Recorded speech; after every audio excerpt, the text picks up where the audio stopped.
Hello दोस्तों, welcome back to the channel. So guys, आज के वीडियो में हम बात करेंगे एचडीएफसी लाइफ इंश्योरेंस कंपनी के बारे में। आज ये स्टॉक लगभग 696 पे क्लोज हुआ था। ये स्टॉक ओपन हुआ था लगभग 718 पे, बट काफ़ी बड़ी गिरावट आज यहाँ पे हुई है। लगभग 4% तक ये स्टॉक टूटा है, जबकि मार्केट यहाँ पे ऑलमोस्ट फ्लैट था, कह सकते हैं। ज़्यादा बड़ी गिरावट मार्केट में आज हुई नहीं थी, बट ये स्टॉक में बड़ा करेक्शन आज आया था। स्टॉक ऑलमोस्ट 30 रुपये से आज यहाँ पे जो है लुढ़क गया है। 30 रुपये से यहाँ पे आज स्टॉक की वैल्यू कम हो गई है। ये काफ़ी स्ट्रेंज पैटर्न था, काफ़ी अनप्रेडिक्टेबल मूवमेंट था, बिकॉज यहाँ पे पिछले हफ्ते ये स्टॉक ने काफ़ी बड़ा ब्रेकआउट दिया था। आप देख सकते हैं ये स्टॉक लगभग 665 रुपीज़ पे एक महीने पहले चल रहा था। उसके बाद में यहाँ पे आके इसने ब्रेकआउट दिया था जून 16 को। काफ़ी बड़ा ब्रेकआउट था, 700 के लेवल को इजीली इसने क्रॉस किया था। और सारे analyst, brokerage houses, news channel, सबके सब लोग यहाँ पे 800 प्लस का टारगेट दे रहे थे। और उस टारगेट को देखते हुए काफ़ी सारे रिटेलर्स यहाँ पे 750, 725 के रेंज में एंटर हुए थे। काफ़ी हायर रेंज पे यहाँ पे एंटर हो गए थे। और आज यहाँ पे एक दिन में इतना बड़ा करेक्शन आते हुए देखिए काफ़ी लोगों की हालत यहाँ पे ख़राब हुई थी, और काफ़ी लोगों को यहाँ पे अपॉर्चुनिटी भी दिखी थी। काफ़ी लोगों ने डिप्स में बाइंग भी की थी। बट इस बड़े गिरावट के पीछे का जो रीज़न है यहाँ पे मार्केट क्लोज होने के बाद यहाँ पे सामने आया है। तो आज के वीडियो में हम यहाँ पे एग्जैक्टली हो क्या रहा है, चल क्या रहा है, वो देखेंगे। और इस स्टॉक में कितना दम है, इसके फाइनेंशियल्स, की फंडामेंटल्स, सारी चीज़ें यहाँ पे डिस्कस करेंगे।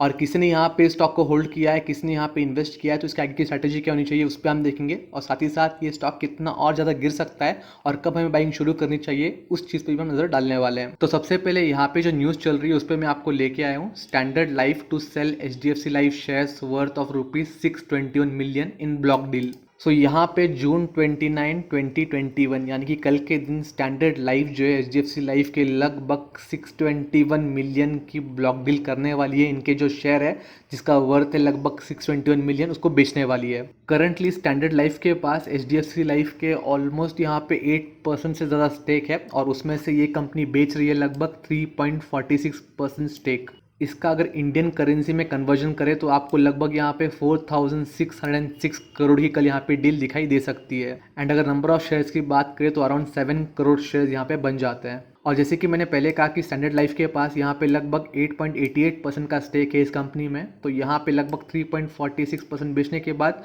यहाँ पे लगभग 5% के आसपास इनके पास स्टेक बच जाते हैं। और ये जो शेयर बेच रहे हैं इसका प्राइस रेंज होने वाला है लगभग 658 रुपीज़ से 678 रुपीज़ पर शेयर का। और यहाँ पे जो डिस्काउंट ये लोग ऑफर कर रहे हैं वो है लगभग 5.5% से 2.6% तक का। और ये डिस्काउंट होने वाला है इसके क्लोजिंग प्राइस पे, जो कि है लगभग 696 रुपीज़ पर शेयर। सो ये पहली बार नहीं कि स्टैंडर्ड लाइफ ने यहाँ पे आके इनके स्टेक बेचे। इसके पहले भी लगभग 4 बार इन्होंने जो है स्प्लिट में अपने स्टेक जो है कम किए इस कंपनी में। बट जो ताजुब की बात है वो ये है कि ये काफ़ी कॉन्फिडेंशियल इन्फॉर्मेशन थी, बस यहाँ पे कंपनी के जो टॉप मैनेजमेंट थी उनको पता थी। और ये जो न्यूज़ है मार्केट आवर के बाद यहाँ पे डिस्क्लोज हुई है, लगभग 2 घंटे पहले, यानी 7 बजे के आसपास यहाँ पे डिस्क्लोज हुई थी। बट यहाँ पे चार्ट पैटर्न देख के आप इजीली बता सकते हैं कि ये काफ़ी लोगों को पहले ही पता था कि यहाँ पे स्टेक सेल आज होने वाला है, यहाँ पे अनाउंसमेंट होने वाला है। और सुबह से ही आप यहाँ पे भयंकर गिरावट देख सकते हैं, और ईओडी होते होते ये गिरावट और भी तेज़ होते हुए दिखाई दे रही है। एंड इस न्यूज़ के चलते कल के दिन ये स्टॉक आपको लगभग 5 से लेकर 10% के जो है लोअर लेवल पे दिखाई दे सकता है। सो गाइस, अगेन यहाँ पे कोई डरने की बात नहीं है। एक साइकिल, एक प्रोसीजर होता है जो बड़े इन्वेस्टमेंट हाउसेस होते हैं जब किसी स्टॉक में इन्वेस्ट करते हैं, किसी सिक्योरिटी में इन्वेस्ट करते हैं, जब उनके रिटर्न्स यहाँ पे मल्टीफोल्ड हो जाते हैं तो वो अपना इन्वेस्टमेंट निकाल लेते हैं। सो इसका मतलब ये नहीं होता है कंपनी खराब है, कंपनी बंद पड़ने वाली, कंपनी में कोई इशू चल रहा है। ये एक इन्वेस्टमेंट साइकिल होता है, ऐसे बड़े कंपनीज की इन्वेस्टमेंट स्ट्रैटेजीज होती है। अगर हम फंडामेंटल्स देखें कंपनी के तो आप देख सकते हैं मार्केट कैप लगभग 1,40,859 का मार्केट कैप है। काफ़ी बड़ा मार्केट कैप है, इसे कह सकते हैं हेल्दी मार्केट कैप है। करंट प्राइस चल रहा है स्टॉक का लगभग 696 का, बट बुक वैल्यू है लगभग 42 रुपीज़ का। तो बुक वैल्यू के हिसाब से करंट प्राइस काफ़ी ज़्यादा है। स्टॉक का पी भी यहाँ पे आपको काफ़ी हाई दिखाई देगा, बिकॉज स्टॉक का प्राइस काफ़ी हाई है, जबकि अर्निंग उसके हिसाब से थोड़े मीटअप नहीं हो पाते हैं। बट अगर जो चीज़ हम यहाँ पे नोटिस करें वो है करंटली यहाँ पे रिटर्न ऑन कैपिटल एम्प्लॉयड, 20% का return on capital employed company दे रही है। एंड रिटर्न ऑन इक्विटी की बात करें तो 17% का यहाँ पे रिटर्न ऑन इक्विटी आपको मिल रहा है। सो यहाँ पे फंडामेंटल्स आपको डिसेंट या इंटैक्ट दिखाई दे सकते हैं। अगर फाइनेंशियल्स की बात करें तो रिसेंट रिजल्ट आपके सामने है मार्च 2021 का। यहाँ पे जो नंबर्स आए, जो नेट प्रॉफिट यहाँ पे कंपनी ने कमाया है वो है लगभग 319 करोड़ का। अगर आप कंपेयर करोगे पिछले साल से तो यहाँ पे आपको ऑलमोस्ट फ्लैट नंबर दिखाई देंगे। पिछले साल था लगभग 312 करोड़, जबकि इस बार लगभग 319 करोड़ है। हल्का सा यहाँ पे जो है स्पाइक होते हुए दिखाई दे सकता है। अगर हम पिछले क्वार्टर की बात करें तो 263 करोड़ का इनका नंबर था, वो बढ़ के यहाँ पे 319 करोड़ हो गया है। अगर आप पहले की बात करें 3-4 क्वार्टर के पहले, तो इनके नंबर्स काफ़ी हैवी थे, काफ़ी बड़े नंबर्स थे, बट अब कोरोना के चलते हुए यहाँ पे इनके एक्सपेंसेस बढ़ गए, बिकॉज यहाँ पे इनके क्लेम रेट जो है ज़्यादा हो गए, काफ़ी ज़्यादा हॉस्पिटलाइजेशन को यहाँ पे ये लोग कैटर कर रहे हैं।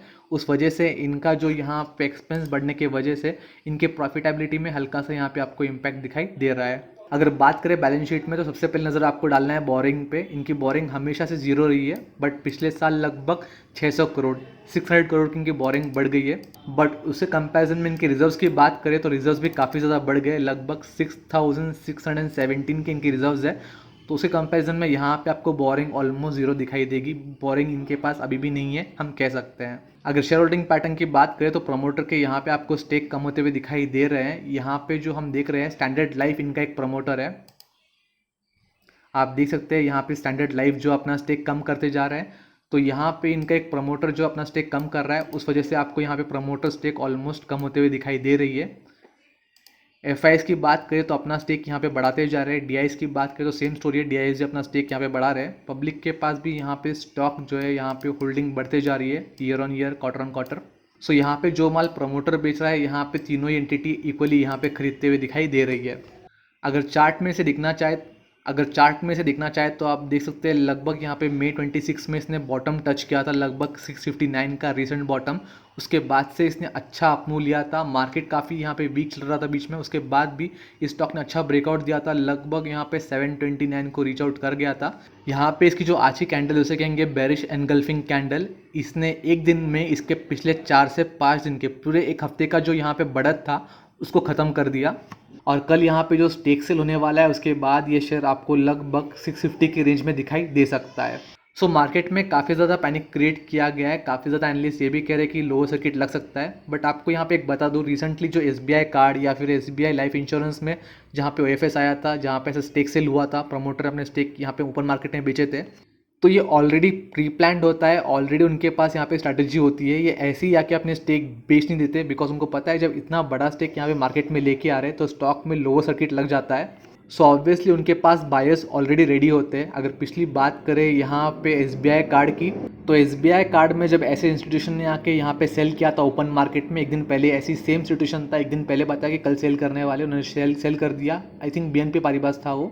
तो उनका बायर ऑलरेडी रेडी था। उनका बायर था मॉर्गन स्टैनली। मॉर्गन स्टैनली ने उतनी ही शेयर्स उनके पास से एक स्पेसिफिक रेट में खरीद लिए थे। तो भले ही स्टॉक नीचे गया हो, बट अगेन यहाँ पे लोअर सर्किट नहीं लगा था, बिकॉज यहाँ पे डिमांड एंड सप्लाई में एक इक्वली यहाँ पे मेंटेन था। सो जिनके पास भी ये शेयर होंगे, जिन्होंने भी हायर लेवल पे लिए होंगे या फिर मिड लेवल पे लिए होंगे, मैं ये कहूँगा कि यहाँ पे अगर आपके पास अर्जेंट यहाँ पे मनी की रिक्वायरमेंट नहीं है, अर्जेंट आपको यहाँ पे कैश रिक्वायरमेंट नहीं है, तो आप होल्ड कर सकते हो। इसका जो हाइक था, जो इसका पीक था 700 का, इसको यहाँ पे ब्रीच आउट कर सकता है, बिकॉज इसके फाइनेंशियल्स फंडामेंटल्स दोनों ही इस चीज़ को सपोर्ट करते हैं। और इस स्टॉक में जो है काफ़ी ज़्यादा यहाँ पे स्टीम बाकी है। अभी तक इसने रैली में प्रॉपरली पार्ट नहीं लिया हुआ है। जितना ICICI लाइफ इंश्योरेंस या फिर आप देख सकते हैं SBI इंश्योरेंस भागा है, यहाँ पे ये स्टॉक अभी तक भागना शुरू नहीं किया है। जस्ट अभी एक रैली शुरू हुई थी, बट इस न्यूज़ की वजह से उसको थमा दिया गया है। वो यहाँ पे डाउन ट्रेंड में जो है तब्दील कर दिया गया है।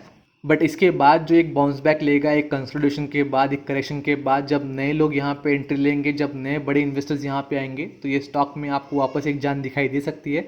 स्टॉक आपको वापस भागते हुए दिखाई दे सकता है। अब अगर बात करें फ्रेश इन्वेस्टर्स की, तो यहाँ पे बहुत बड़ी अपॉर्चुनिटी मिली है, बहुत बड़ी लॉटरी मिली है, कह सकते हैं कि ये स्टॉक वापस करेक्शन में मिल रहा है।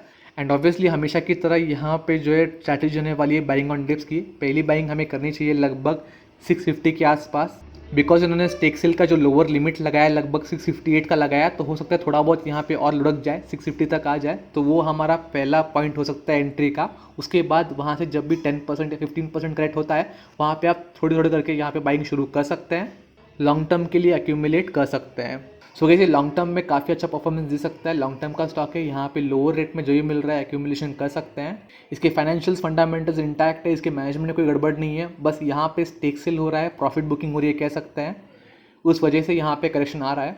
सो ऐसे अपॉर्चुनिटीज़ हमेशा नहीं मिलती और इनको मिस आउट नहीं करना चाहिए। सो गाइस, आज के वीडियो में बस इतना ही। मैं आपसे अगली वीडियो में जल्दी मिलूंगा, तब तक के लिए गुड बाय।